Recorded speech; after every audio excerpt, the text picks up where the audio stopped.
இடுக்கி மாவட்டம் மூணார் புதன்கிழமை 9ஆம் தேதி தேசிய வேலை நிறுத்த போராட்டம் நடைபெற உள்ளது. தொழிலாளர்களுக்கு சம்பள உயர்வு வேண்டும், வீடு மற்றும் மருத்துவ வசதி போன்ற முக்கிய கோரிக்கைகளை வலியுறுத்தி வேலைநிறுத்த போராட்டம் நடைபெற உள்ளது.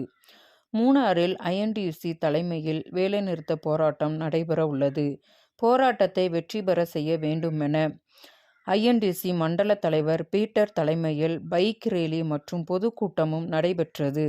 பொதுக்கூட்டத்தை முன்னாள் MLA AK மணி துவங்கி வைத்தார்.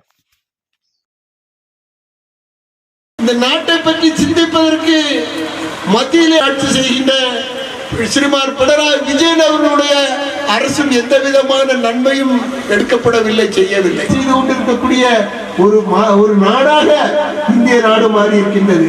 நாங்கள் வேற ஒன்றும் சொல்ல.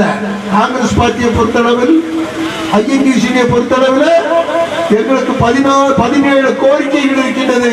இந்த கோரிக்கைகள் நியாயமான கோரிக்கைகள். இந்த கோரிக்கைகளை ஏற்று சீர்திருத்தி முதலாவதாக 29 சட்டங்களும் இந்த நாட்டிற்கு திரும்ப கொண்டு வர வேண்டும்.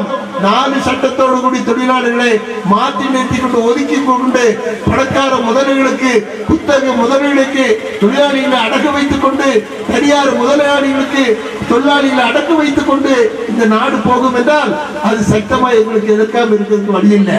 இந்த நாட்டினுடைய பொது சொத்துக்களை எல்லாம் இந்திரா காந்தியுடைய காலகட்டத்தில் கொண்டு வரப்பட்ட பொது சொத்துக்கள் எல்லாம் பிரிட்டிஷ்காரர்களிடமிருந்து பொது சொத்துக்கள் வாங்கப்பட்டது. அன்னைக்கு இந்திரா காந்தி 1984 ஒரு சட்டத்தை போட்டார்கள்.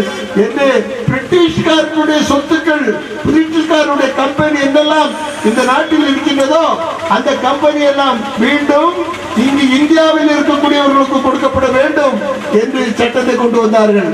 அந்த சட்டத்தினுடைய பிரிட்டிஷ்காரனுடைய ஆட்சியில் இருக்கக்கூடிய அந்த சொத்துக்களையும் இதெல்லாம் வாங்கி அதை அரசோடு கூட சொத்தாக கொண்டு வந்தார்கள்.